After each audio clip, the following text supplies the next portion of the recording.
So welcome everybody. Thanks for coming back for another week. This is the penultimate week of our series with Paramananda, Sources of Inspiration.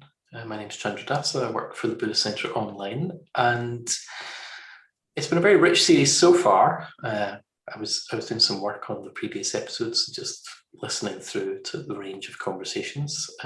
One area that hasn't featured very strongly so far is the arts. Which brings us to today's guest, Bodhi Leela. I've got really lovely memories of you, Bodhi Leela, standing in Adhisthana with the light pouring in the window, watching you play viola with other, as part of a quartet, I think it was, on a Triratna International event, and just the whole place being quite literally suffused with beautiful music. So it's nice to have you with us. I know we're going to be listening to some music together in a minute. Thanks for coming. Bodhi Leela and Paramananda are friends. They also work together doing Dharma teaching, meditation. I'm sure some of that will come up too. So without further ado, I'm going to hand over to Paramananda, who as usual is kind of a rock star for taking on to do these events and helping curate them and showing up every week and just, in a way, making sure quite a broad aspect of culture is alive in our community. And it's a real privilege to get to share it in this space. So thanks, Paramananda. See you on the other side of the conversation. Thank you, Chandra. And yeah, welcome to you all. So I'm very pleased this week to be talking to Bodhi Leela. I've known Bodhi Leela for about a little over 10 years, I think, when she came over to West London Buddhist Centre from East London to help with, I think to start with, particularly doing activities for women. But anyway, quite quickly she became very involved with the centre, and I got to know her through her involvement with West London. And I'm not quite sure how long ago it was, maybe 4 years, I think it's about 4 years. She became chair of West London, to my great delight, both because I thought she would be an excellent chair for West London, but also because I was chair of West London and kind of before her, and was quite keen to stop doing that. It was my second go round as chair of that centre, and really I was past it really by then. Anyway, she's very interesting woman, very accomplished woman. She used to be a professional musician playing in quite major orchestras all around the world. She's also, one thing we had in common, actually, one time we were both, not together, but at separate times, we were both massage teachers. In fact, we both got taught massage by the same woman, Srila Prabhupada. And she's also been a teacher, and for some years now, as I say, she's chair of the West London Centre and does a lot of teaching, a lot of meditation teaching, a lot of mindfulness teaching, a lot of Dharma teaching, as well as looking after the centre, looking particularly the people. Really, she's very empathetic and very emotionally engaged, I think, with the people that work there and come to the centre. And anyway, I'm delighted to have her here. I'm going to say this afternoon, whatever time it is for you, depending where you are, my afternoon. And looking forward to our conversation. So she's, as all the guests are asked to bring something. To kick it off, I believe Bodhi Leela's brought some music to share. So I'm going to hand over to Bodhilila and ask her to share what she's brought. Welcome, Bodhilila. Thank you, Paramananda, and thank you for that lovely introduction. And the music that I wanted to share is just the opening of Schubert's quintet, sometimes called the double cello quintet, because it's basically a string quartet with an extra cellist, which is actually the last chamber work he wrote weeks before he died, and has personal significance for me, and I also think is an amazing piece of music.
Thank you, Chandradasa.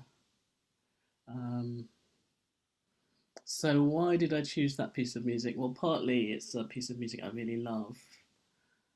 And I just think it's amazing. You know, Schubert died aged 31 a few weeks after that from syphilis. And he was writing that piece of music right up to the end, really, when he was so ill. And there's such an emotional range in the piece of music, and there's lots of transcendence in it, I think, especially if you listen to the whole work. But it's also personally significant for me because the first time I heard it, I was on music course that I used to go on in the school holidays, like playing chamber music with people, so playing string quartets and things like that. And one evening, people who were there as the coaches or the teachers, they got together and they played that piece was the first time I'd heard it. I was just completely transfixed by the music, but it was also the point when I decided that I wanted to become a professional musician. So it has quite a lot of significance to me, that piece of music. Yeah. When I was listening to it, I don't know why it did seem very you somehow. I don't know that music at all. You know, I'm not a classical music buff, am I? But when I listened to it, it seemed to fit somehow. Invoke you somehow. That's interesting. A bit. What bits of media do you think it evoked? Maybe that's a bit too. Yeah. I would go a bit far, but I don't know. I don't know. Particularly when the cello came in. Yeah. Somehow, yeah. So that I suppose it was the contrast between a sort of something quite deep and resonant, and then also something, the higher, the contrast between the sort of different. Yeah, so I suppose I think when I think of you, by the way, I think there's this quite deep, strong part of you, and there's also this quite light, fun part of you. I'm not saying that music was fun, but you know what I mean. There's a sort of that combination, I suppose. Yeah. That's nice because actually that's what my name is, isn't it? Bodhi Leela. That's the wisdom bit with the Bodhi and the Leelas of the play. Um, but so it's nice that you recognise those qualities in me, actually. And I think one of the things is that I do think you are a really good musician, actually. Um, I mean, no, not in terms of necessarily performing, but in terms of your sensibility. And I know that I've come from a largely classical background, and then I've just been sort of like discovering music along the way. And you're not particularly into the classical music, but whenever you've shared music or say this is good, they're always like fantastic musicians. I think you got very. I've got big ears, haven't I? Well, it's like there's some people who might be professional musicians who might have a lot of facility and be techno, really wonderful technique, really flashy technique, and I don't necessarily think they're that interesting or deep a musician, but there's some people who just have that sensibility even if they don't play, you know. So I've always felt that about you. What I find so, I mean, I don't know how relevant this is to anything, but I can't imagine the discipline it must take to become a professional classical musician. Hmm. I mean, I can't ever imagine that I would be able to apply myself in that way. I find it quite. But I mean, that says more about me than you probably. But Hmm. Well, I think it's interesting because I think now I'm sort of like realizing that it is actually useful to have some sort of discipline in one's practice and at the same time letting go of it. And I don't necessarily think of myself on the sort of spectrum as someone who's very disciplined. But obviously, as a musician, yes, I was practicing for hours every day for years. Though I think there are other people who would do it in a different kind of way, because I think I always did just sort of get away a little bit with quick thinking and observing, learning from other people, and just feeling and heart. And my technique could have been a lot better, actually, if I'd spent more years on it.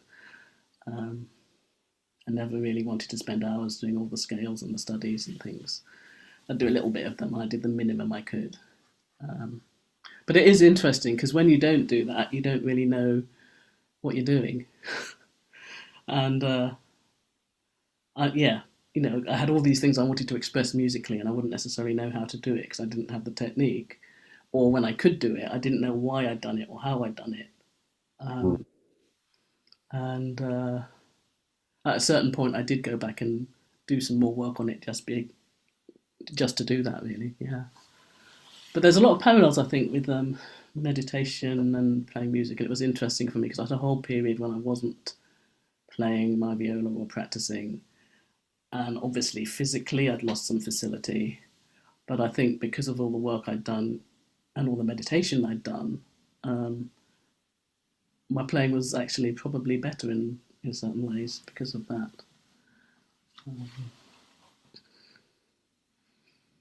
And there's lots of things that you do in meditation, like you need to sort of be very aware on lots of different levels, but you also need to be embodied. And actually, if you're playing an instrument, that's a very physical thing, but you're also in touch with the heart and the emotions and things and who you want to play to the audience and communicating something there, your own vision. And you have to be in the moment, but also know where you're going and aware of the people around you, especially if you're playing in an ensemble or orchestra or something. So I think, yeah, there's a lot of parallels, I think. How about your journey from one to the other?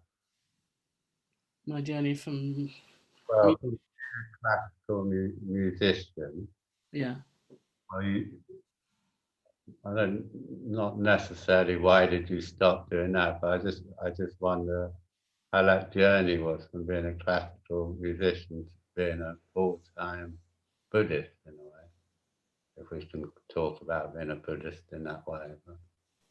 well, it was quite meandering.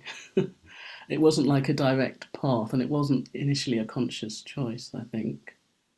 I've been doing, I've been working for a classical musician maybe 15 years or something like that. And during that time, my mother had cancer and also she died, and I'd had some counselling, and I thought that was really helpful. So I trained as a counsellor. I'd also got into doing massage and healing work, and in a way, that was part of my way in. And I'd also started getting a bit more aware of things like feminism and race and all those sorts of things. So I started reading stuff, going to events and things like that. So, and at one point, my girlfriend was living with who is now Amragita, but at that point was a mitra, and she was one of a group of mitras who put on some events for women of colour that I actually thought was a feminist weekend. I thought I was going on a consciousness raising weekend to find out more about my identity as a woman, as a black woman, and I was totally oblivious to the fact that it was a Buddhist thing. But we did learn meditation and the mindfulness of breathing, and that was the most significant thing for me. And I did go away and try and do it by myself. And I think because of being a musician, maybe I had a bit more beginner's mind. Some of the states, some of the ways of being seemed sort of quite natural to me, and I did, I think, get into quite concentrated states and have experiences of maybe going a bit beyond myself. So there's a kind of like, oh, you can do this deliberately rather than it just happening as a sort of like peak experience. You can do meditation and that can create conditions where it's more likely to happen. But yeah, so there was that. That was one strand, and then at one point I went on a retreat at Taraloka, and I was completely terrified. It was a sort of meditation and arts and performing arts, and I was, I had gone because I was going with somebody else who wanted to go on it, and I went with her.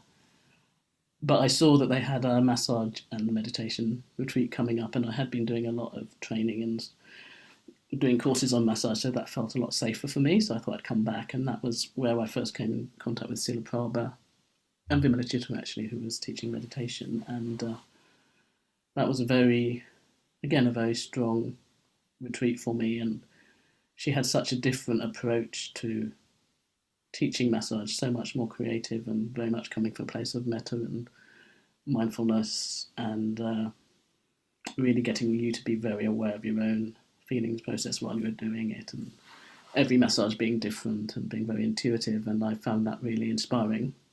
And I also found the whole retreat and the meditation really inspiring. So after that, I came along and did various courses with Sila Prabha, and I ended up co-leading and then taking over the massage courses at Bodywise, near the East London Buddhist Centre, for a while. So this is a bit circuitous. So that was all going along kind of simultaneously with me being a musician. the counselling and the things and the massage. And at a certain point, I was thinking, well, maybe I'd like to, yeah. Well, it basically became a lot harder to be working as a classical musician because I had to keep on turning down work because you know if you're seeing people, particularly as a counsellor on a regular basis, you can't just say, "Oh, sorry, I'm going off on tour." Um, and often you get work offered you. Well, some work would be offered months in advance, and some would be at quite short notice. But if you keep on turning down work, then people, in a way, turn to other people. So that happened over a while, and I was getting more involved in other things. At one point, I thought, sorry, I'm That, talking a lot.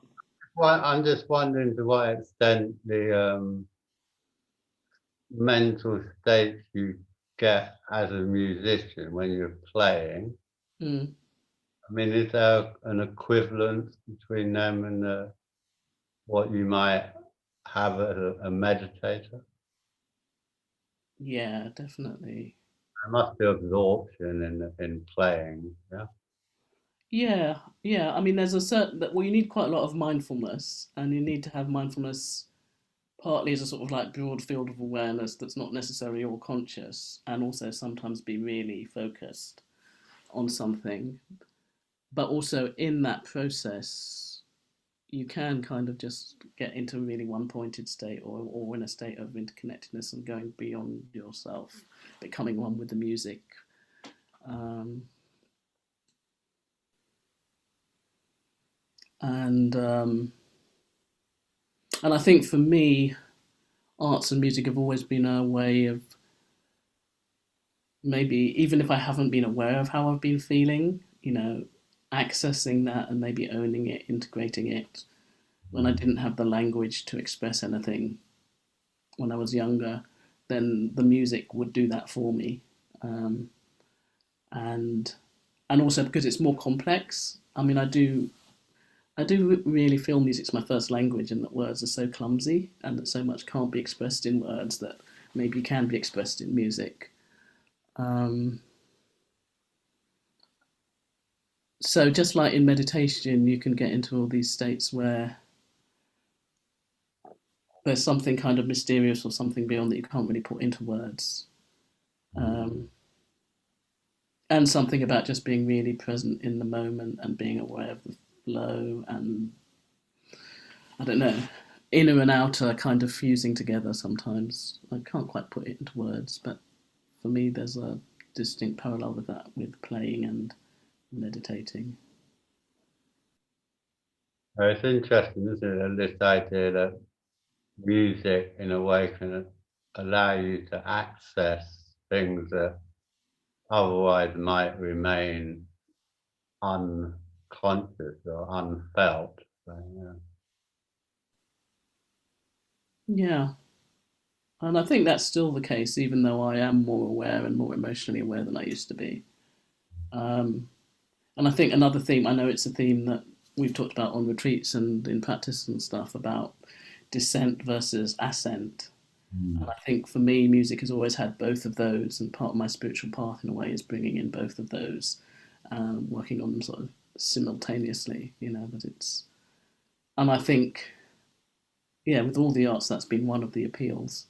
You know, and I think somebody like Schubert, he does both of those, so I think that's another reason why he appeals to me. Those.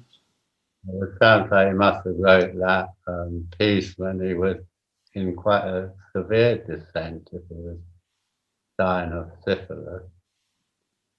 Mm.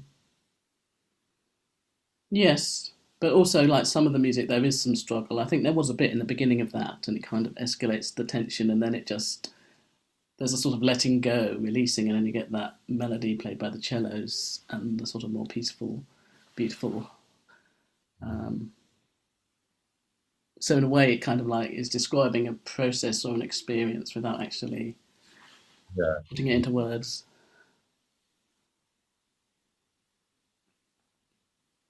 But I don't, I think it's not just classical people. I mean, I love people like Nina Simone and Ella Fitzgerald and Patti Smith and a whole load of stuff now. And like the Beatles, I remember with the Beatles, I think they're fantastic.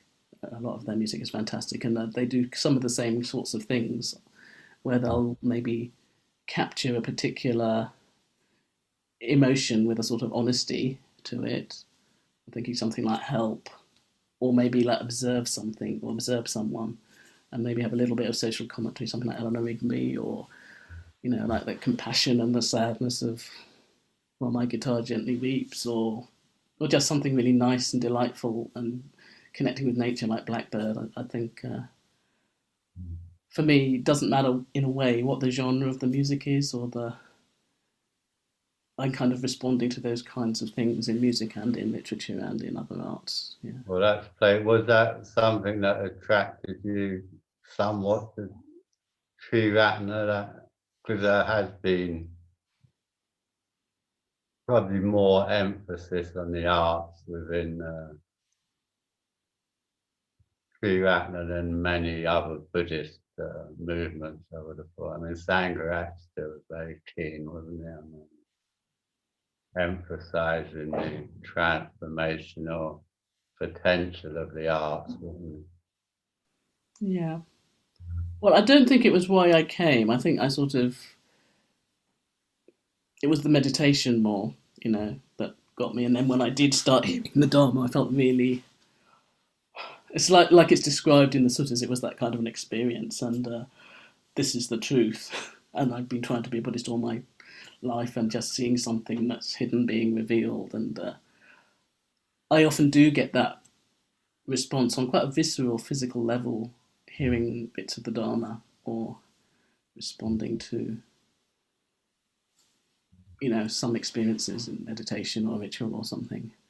So I don't think it was what brought me there, but I think once I came across the fact that arts were seen very much as part of the spiritual path and as a way that could be included as part of your spiritual journey, that was very appealing. And I know that at West London, we have had quite an emphasis in trying to have arts events, whether it's more recently we've had Amita Jyoti doing drawing workshops, but also, I put on a whole load of concerts, and we've had poetry readings and things like that. But then, it? it's this culture of Triratna as well, because although I am actually very fond of a lot of classics, like, Shakespeare, Jane Austen, were like two of my great loves, and also had very strong effect on me when I first came across them. Luckily, before I went to school, so I could just have my own experience of them. Um, but I do think sometimes within Triratna, it's quite a narrow idea or presented about what arts are, and I do think it could be good if there could be more wide cultural acceptance. I don't know. I mean, for me, just as much as I love classical music and classical literature, I love pop culture. So, as you know, Yeah, well, I remember when first time I went to the LBC and looking at their bookshop, I just couldn't really work out what was going on because they had such a particular selection of books, the sort of romantic poets and Nietzsche. I couldn't quite work out on what basis did they come up with this particular selection of. I mean, obviously they had Buddhist books as well, but they had these other books. I realised actually it was largely because at that time they were just following Sangha as a personal taste in literature. That's the thing. I thought it's such a weird selection of books. I think work out what was the rationale for this particular selection. I think it's probably broadened out a bit, hasn't it? Since then, anyway. But when you were talking, I was thinking, well, what the phrase that came to my mind was something about, well, opening the heart in a way, that music, it may be also, at least potentially, if it's done. And, well, I'm going to use the I shouldn't really say this, should I? Say meditation, if it's done in the right way. Well, I know that's a bit of a dodgy thing to say, but both of them kind of open the heart, perhaps, you know. Oh yeah, totally. I think that's for me. Well, it's interesting because in meditation we have these two strands, don't we? We're trying to cultivate more kindness and compassion, and we're also trying to cultivate more awareness and insight. And I think for me, music and the arts do that as well. There's certain stuff that opens the heart, and there's makes me empathise with other people or get in touch with emotions and complex emotions and sometimes dark emotions and things like that. Um,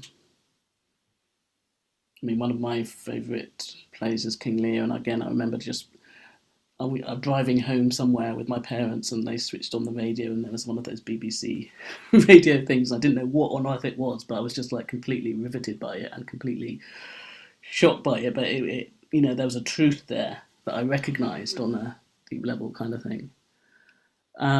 So I think there's something. If I look at strands, I think I've often been responding to dharmic themes through the arts or through nature or just through life, like sort of a sense of truth or reality, or seeing something, capturing something as it really is, however messy, however ugly, or whatever it is, and something about beauty, um, something about trying to bring together the head and the heart. Um, and it doesn't matter where it is. If I sort of see those themes there, I can get really engaged with them. Yeah. Sorry, I interrupt you, Paramanda. No, I just quipped in a way, but when you said bring together the head and the heart, I said through the throat. Ah. Which I think is quite interesting in a way, because of course the throat is associated with expression, isn't it, and communication. Mm. And in a way, if we are going to bring together the head and the heart, it does have to go through the throat in a way. Yeah, I know that's a bit literal, but I think there's also something about things come into consciousness, perhaps, or when they're expressed, the actual activity, trying to express something can quite often bring something into consciousness. Yeah. Yeah. Yes, I think so, and into being sometimes as well, isn't it? It's Yeah. And then, of course, it also has the connotation of communication, doesn't it? That some, in a way, I sometimes think, well, I suppose that's music again. I mean, music's all about communication, isn't it? I mean, it's all about. And I wonder about that. This, to what extent we need to communicate as well. To bring things into full awareness. mm, I'm just saying this, I suppose, because quite often the image of Buddhism can be quite popular image of Buddhism can be quite sort of individualistic, or even you're just sitting on your ass meditating. And it seems quite not much to do with communication, but I think actually it's so much to do with communication. Maybe. yeah, I think communication and community. And I And think it took me a long time to get to that place because when I first came, I was sort of very wary around people and organizations and groups. I like the meditating, the Dharma. I just felt that strong connection with the Dharma, but the Sangha was harder. And I think now I really appreciate like the importance of both individual and collective practice, and in a way the two can become one again.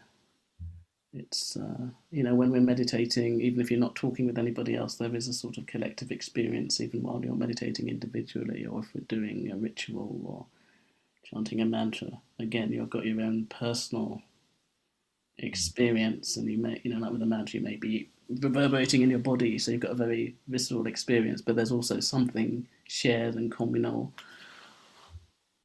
Yeah, just in the room, that's going out into the universe. energetic there, isn't it? Again, this is another thing about meditation, and I feel more and more that meditation is somehow some sort of alignment with the world outside of you. Energetically speaking, we're trying to bring ourselves into some kind of alignment with the world, or suppose Buddhism would say reality. We're trying to bring ourselves into alignment with how things really are. But that isn't an abstraction, is it? Though it's very easy to think of it as an abstraction, but how things really are is just that, how things really are. We're coming into alignment with the world. If that makes sense. Does that make any sense? Oh, no, it makes total sense to me, and I think it's very much part of how I try to practice, because I think, well, that phrase, seeing things as they really are, you can think, oh, well, it's just a phrase, it's conceptual, but actually, it's a practice as well, just trying to bring yourself more into alignment, see more what is, on very, very little, very practical levels, even just in terms of, physical experience and the breath, but it can also be on, well, any level. And I think for me, a lot of my practice has been about like seeing through all the sort of views and conditioning and working with it that gets in the way of me being in line with reality and seeing reality, because I've always kind of had to keep exploring the Dharma through, we do it through our own experience, isn't it? Our own understanding, and there can be a lot of misconceptions there. So part of it is sort of trying to clear that away and align myself more and more with reality and see more what is really. I'm quite reactive to seeing these days. Yeah. Well, I don't know whether I'm terrible with my party. I wonder what word is being translated with that word seeing. Whether it does imply the visual so much in its original, but I don't know. So I shouldn't have even raised that. I don't know the answer to it. But do you know what I mean? The thing. I think, seeing somehow implies a sort of distance in a way, doesn't it? Something outside of you. You're looking at it. Where I feel a lot more, although it's a bit clumsy, I think I'd feel happier with replacing seeing by feeling, in a way. Feeling reality, it's a felt thing, isn't it? Yeah. And I do want to apologise because I think it was a bit insensitive to use that. No, I didn't mean it like that at all. No, I don't feel at all offended by it. No. Well, no, I should let you apologise. Sorry, please. No, I didn't mean it like that at all. No, I wasn't saying it personally. I just think our culture is more and more visual. Like we're less interested in texture or smell or taste, all these other, not you, but just generally our culture is becoming more and more kind of visual. We're looking at screens more, aren't we? A lot of what we're taking in. It's this, I don't know. Yeah, and we've. I think you already mentioned the word embodiment, which I think is an interest we both share. And when you were saying about Srila Prabhupada, a woman taught you massage. Of course, she taught me massage as well, and she's a very embodied woman, wasn't well? She still is a very embodied woman. She's got that quality to her. And Yeah, so I just wonder about that. I mean, that anyway, it's not an important point, but it's just, Well, I think it is. It is interesting, isn't it? I mean, seeing, hearing, listening, kind hmm, of, hmm, and feeling, yeah, experiencing. They're all kind of ways at trying to get to something, isn't it? And when I say seeing, for me, it's not looking actually, and it is much more of an internal or a yeah, well, instinctive thing. that's why I was wondering what the original term was and what Yeah. the because of course in the Tibetan tradition you get liberation. I mean, like the Bardo Tador is liberation through hearing, isn't it? There's also one liberation through smelling, and Oh they kind of yes, feel yes. senses, don't they? So you can be liberated through any of the senses in that way. Yeah, I remember at one point I had this whole idea of wanting to set up a very explicitly Buddhist school of massage with the sort of intention that we'd be communicating the Dharma through touch, and Oh, yeah, maybe we might be able to get to that place of liberation. But yeah, um, yeah. Well, mm, I happen to know, and I want to bring this in because I think it's another important aspect of you, but also also maybe it brings us on to another important aspect of meditation and music. I think, and of the imagination. And I wondered if you. I happen to know that you're a bit of a comic book fiend, aren't you? I love comics. I have loved comics since I was a kid, and that's a whole range of comics. I started out with all the superhero comics and the funny comics, and then at a certain point, I discovered Neil Gaiman's Sandman, which was much more sophisticated in terms of looking at archetype and myth and things. Yeah, but I still watch comics and things, and I have a love of Doctor Who and Star Trek, and I think in the early days, those were me exploring some of those themes, like Doctor Who with his TARDIS that can go anywhere in time and space. There's such a sense of freedom and liberation, and the fact that it's bigger on the inside than the outside. I think there was so much happening on a sort of metaphorical level I didn't really understand, but I was responding to. And they go to all these different places, and it's just expanding, and trying to connect with people and aliens all over the place.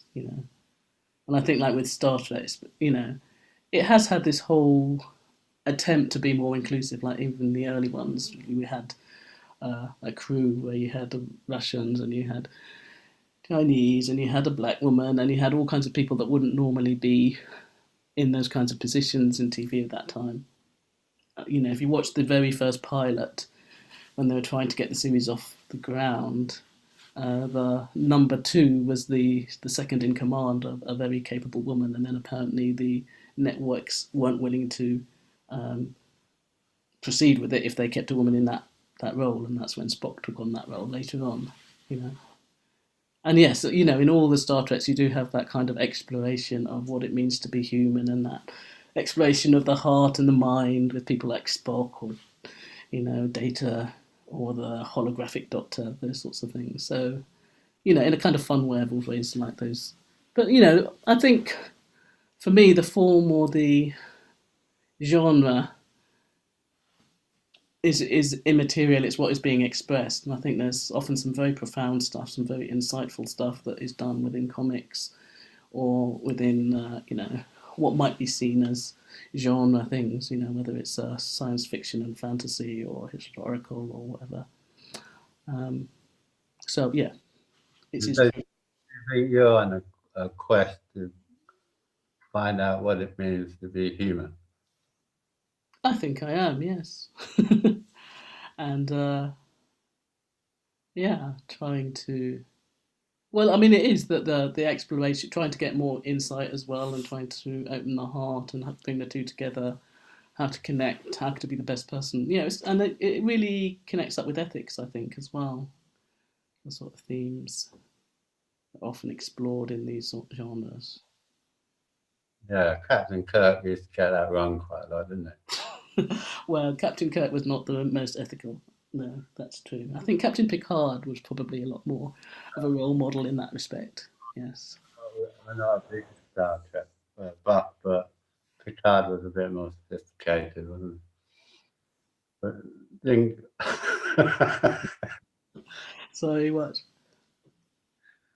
Kirk always ended up with the girls, didn't he? And I was still on that track, remember?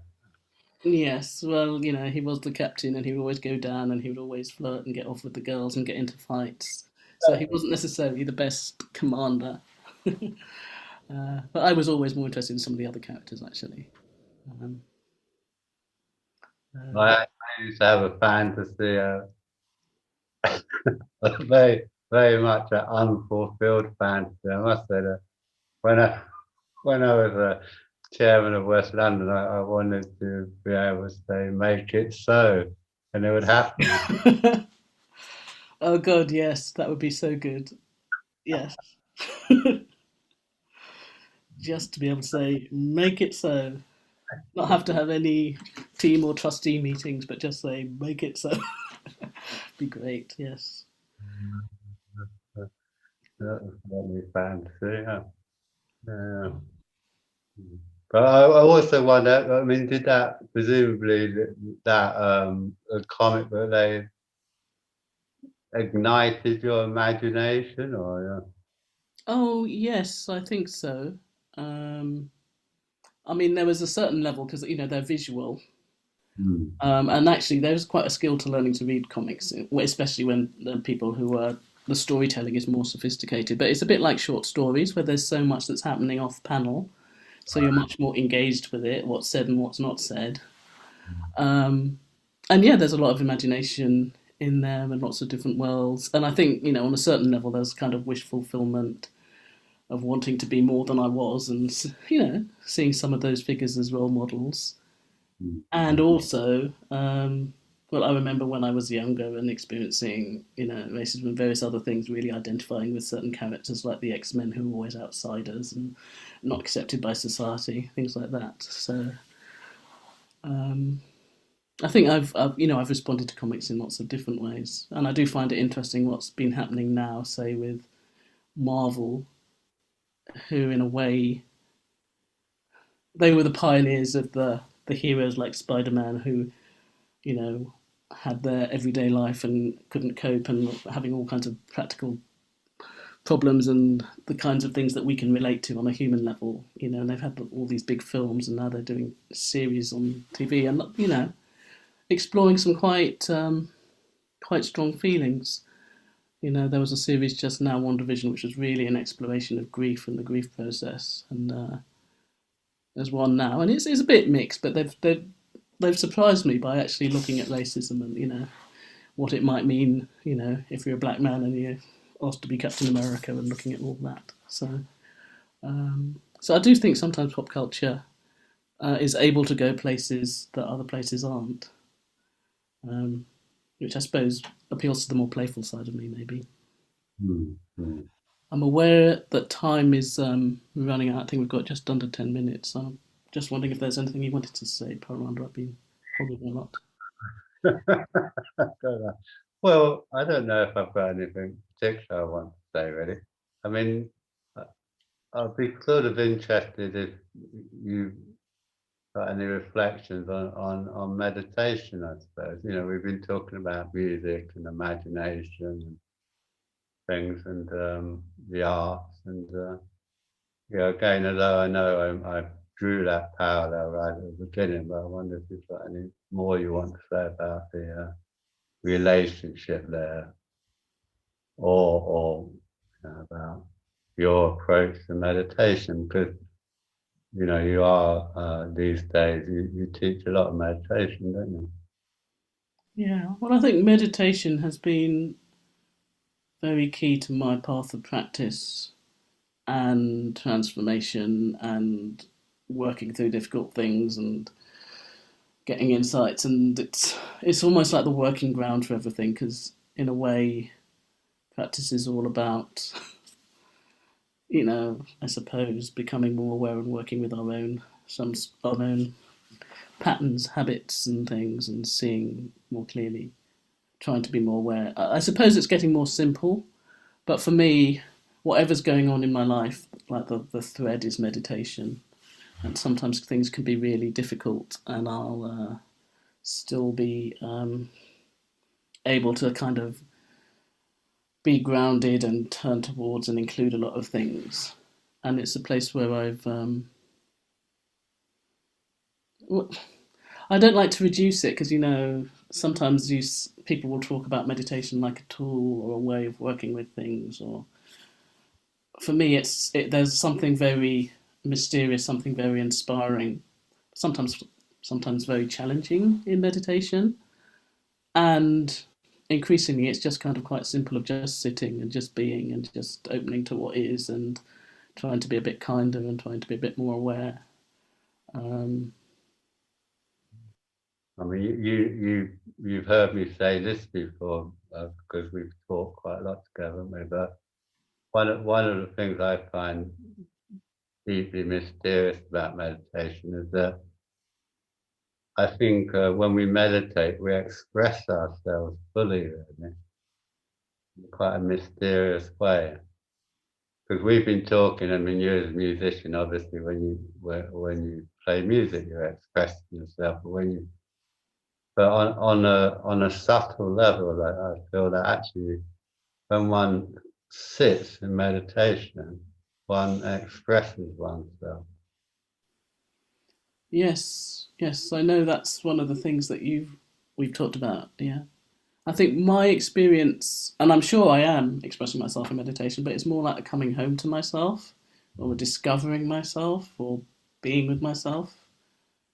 I remember, I mean, you've been a very inspirational meditation teacher for me, and actually coming to your classes initially got me much more in my body and in my imagination. That really transformed my meditation because I think we can get a bit rigid and I know there's not much time here, but the whole question of like form and formlessness and how, if we're taught to do meditation a particular way or a particular structure, and then it can get dry if we just keep on doing it in that way. Getting that ownership over our own practice and being open and just discovering. Um, But there's something you said there that I don't know if I can make this connection because it's not quite conscious of me, but I think there's a real relationship becoming, you use the term coming home to yourself. But, and I was talking about expressing yourself when you meditate. And I think there's a connection there that actually, when you come fully home to yourself, of course, you're also coming. This is going to sound a bit pretentious, I think, but you have to forgive me. But when you come fully home to yourself, you've also come home to reality, haven't you? mm, You know what I mean? You've actually come into the center of something. You're not only coming into the center of yourself, you're coming in, we were talking earlier about seeing things as they really are. I know I object to the seeing, but let's not worry about that now. But insofar as you come fully into yourself, you also come into reality. And yeah. if as you come into reality, you express that. That's expressed through you, if that makes it. I mean, does that sound absolutely?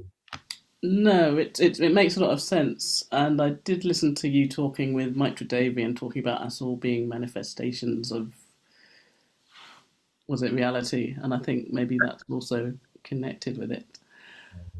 I'm aware of the time, and I think we do need to wrap up there. So I just want to say thank you for inviting me to come and have this conversation with you.